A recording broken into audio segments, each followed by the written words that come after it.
বসন্ত ব্লগে আপনাদের স্বাগত জানাচ্ছি।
ফরিদপুরের ঐতিহ্য পাঠ।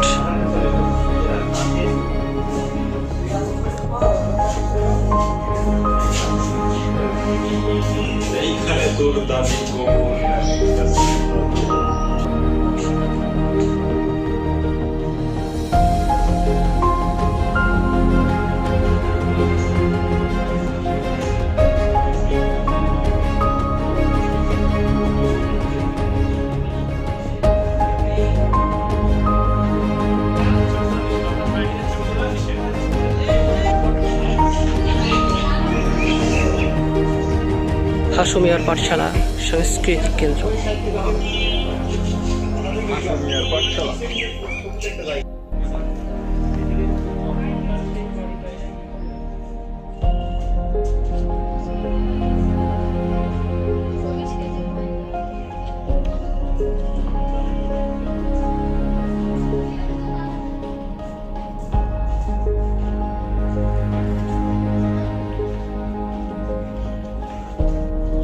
ছেলে হাসু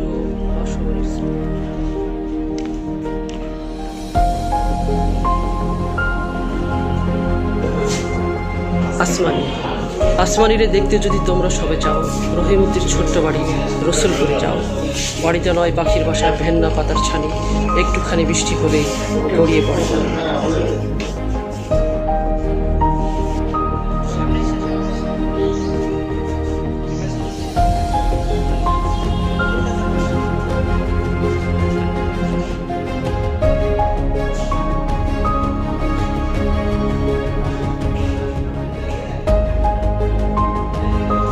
আমার জামাল কামাল স্কুলেতে যায়, চায়া দেখে রে নগরবাসী, এমন চান সুজার আসেনি কোথায় মোটর গাড়ি আর ঘোড়ার গাড়ি।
এই সেই পালকি যেটা একসময় চার বিহারা নতুন বউকে নিয়ে যেত শ্বশুর বাড়ি।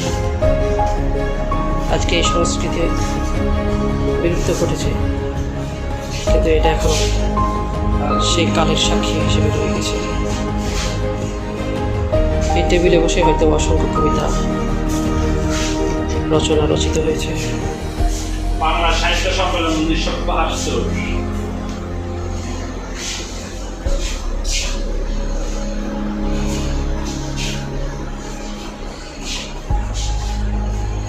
আয়রন টেলিফোন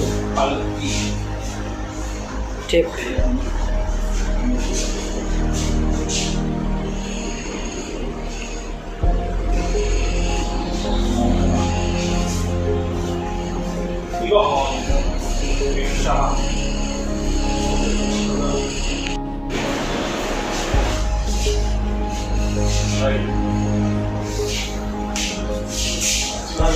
ও বাজান চল চল, ও বাজান চল যাই চল, মাঠে লাঙল বাইতে।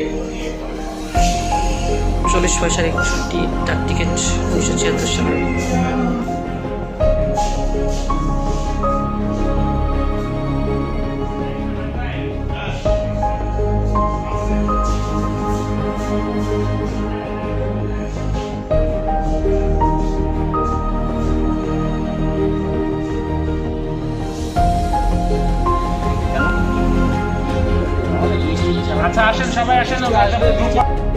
এখানে এসে কেউ যদি মনে করে যে বসে বসে আমি কবিতা পাঠ করব, এই স্মৃতিময় জায়গা যেখানে একসময় পল্লী কবি জসীমউদ্দীন ও তার পরিবারবর্গ বসে তার সাথে সময় কাটিয়েছেন, অসংখ্য রচনার সাক্ষী হিসেবে অবস্থান করেছে, সেটি সেই জায়গা।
বড় ছেলে কামাল আনোয়ার হাসুর ক্যামেরা।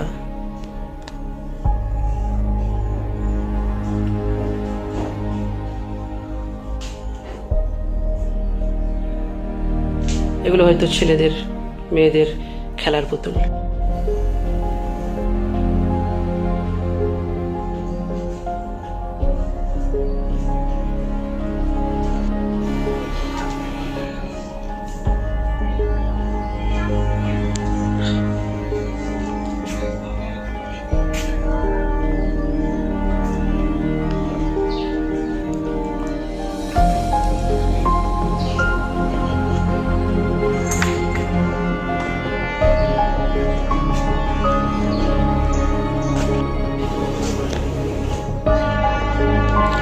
এটাই হচ্ছে আমাদের কবির ঘর। 1939 সালে কবির সাথে মমতাজ বেগম মণিমালার বিবাহ হয়। বাসরাতে এই স্থান দিয়ে চোর ঢুকে কবির স্ত্রীর সকল গহনা চুরি করে নিয়ে যায়। কি একটা মানে খুশির দিনের মধ্যে বেদনার সংবাদ, বিভৎস ঘটনা ঘটেছিল।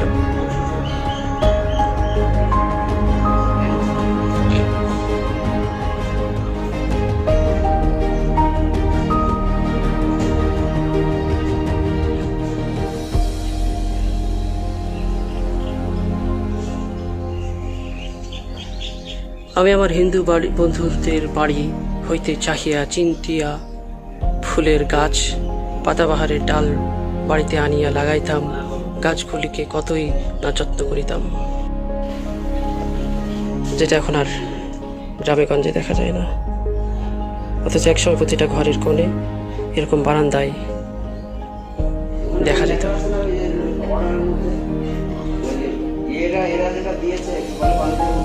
আমার বাড়ি যাইয়তম ভ্রমর, এই বরাবর পথ, মৌরি ফুলের গন্ধ শুকে থামিও তব রথ। জসীমউদ্দিন।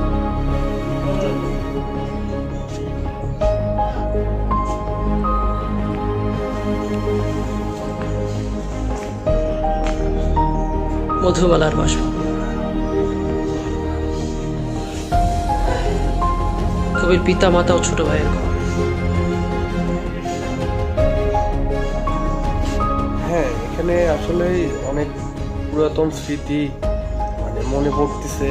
ঠিক আছে, কবি জসীমউদ্দিনের মানে তার বাড়ি, তার কবর, তার অনেক কিছু স্মৃতি জড়ানো এই জায়গাটা।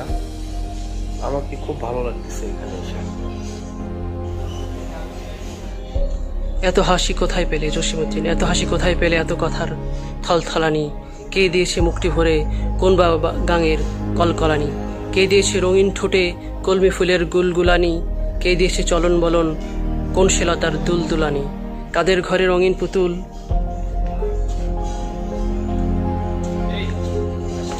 কাদের ঘরে রঙের পুতুল আদরে যে টুই টুই বানি? কে এনেছে বরণ ডালায় পাটের বনের বৌটু বানি? কাদের পাড়ার ঝামুর ঝুমুর, কাদের আদর গড়গড়ানি? কাদের দেশের কোন সে চাঁদের জ্যোৎস্না ফিনিক ফুল ছড়ানি? তোমায় আদর করতে আমার মন যে হলো উড়ুড়ানি, উড়ে গেলাম সুরে পেলাম ছড়ার গড়ার গড়গড়ানি। আপনারা দেখতে পাচ্ছেন একটি তেঁতুল গাছ। এটি মূলত রোপণ করেছিলেন বা বপন করেছিলেন কবির স্ত্রীর লাগানো গাছ। আমাদের পল্লীকবি জসীমউদ্দিনের সম্মানিত স্ত্রী। আমরা এখানে কবির ছেলে হাসু ও বাসুমণি স্মৃতিঘর দেখতে এসেছি, অনেক ভালো লাগছে। স্যাররা আমাদেরকে নিয়ে এসেছে, সব মিলিয়ে অনেক ভালো লাগছে। কোন জিনিসটা বেশি ভালো লাগছে? কবির ছেলে হাসু বাসুমণি স্মৃতিঘরের মধ্যে অনেক আমরা ওনাদের ছবি দেখেছি। তারপরে হচ্ছে তাদের নাতি নাতনির অনেক ছবি, তাদের অনেক স্মৃতি, পুতুল, তারপর বিভিন্ন বই, কবিতা। ছোটবেলায় যে কবিতাগুলো পড়েছিলেন সেগুলো কি এখন মানে স্মৃতিতে ভাসছে কিনা? হ্যাঁ, অনেক স্মৃতিতে ভাসছে। আসমানি দেখলাম, ওইটা দেখি ছোটবেলার কথা মনে পড়ে যাচ্ছে, আমার খুব ভালো লাগছে। আচ্ছা, ধন্যবাদ।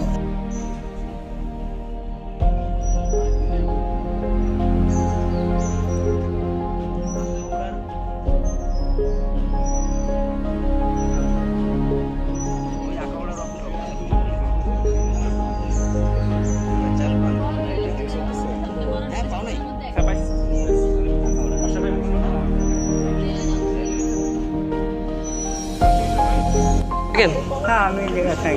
তো কবি, আমাদের যিনি কবি উনি আপনার কেউ হয়? কবি কি হয়? কবি নানা। নানা হয়। তো এখানে যে থাকেন, এটা কবির বাসায়, তো কেমন লাগে আপনার অনুভূতিটা? ভালো লাগে। ভালো লাগে। যে বাইরে থেকে বিভিন্ন মানুষজন আসে, কিছু জিজ্ঞাসা করে না? হ্যাঁ, জিজ্ঞেস করি, করে, সবই জিজ্ঞেস করি। বিষয়টা ভালোই লাগে। হ্যাঁ, কবির কি হতো?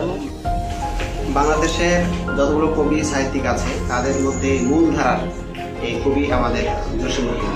ওনার কাব্যগুলো আমরা যখন পড়ি তখন বাংলাদেশের যে কবি ও সাহিত্যের যে মৌলিকত্ব আমরা সেটা এখান থেকে পাই।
এখন অবস্থান করছি কবির পিতামাতা এবং ছোটো ভাইয়ের ঘরে। এই চেয়ারটা যেটাতে আমি বসে আছি, হয়তো বা এই চেয়ারে ওনার পিতা বা ওনার মাতা বা ছোটো ভাই বা কখনো হয়তো উনিও বসেছেন। এই চেয়ারটা এখন কালের সাক্ষী হিসেবে আছে। পল্লী কবি জসীমউদ্দীন এখন আর নাই, কিন্তু তার যে ফিরে রাখা, তার স্মৃতিময় আছে, এগুলিকে সাহিত্যের সাক্ষী স্বরূপ পড়ে আছে।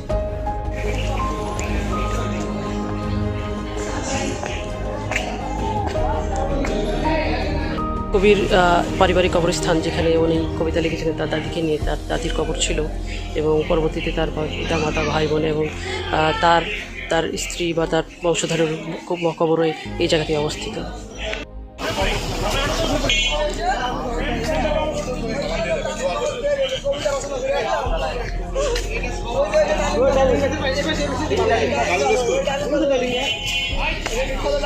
আসসালামু আলাইকুম।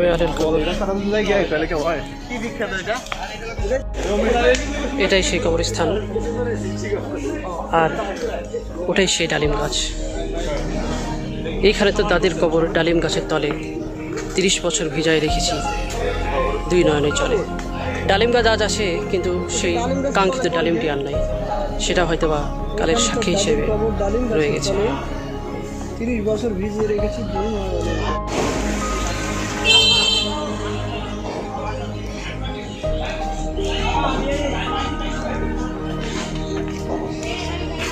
পদ্মার শাখা নদী, কুমার নদের এই প্রান্তে বসে অসংখ্য সময় কাটিয়েছেন আমাদের এই পল্লী কবি জসীমউদ্দীন।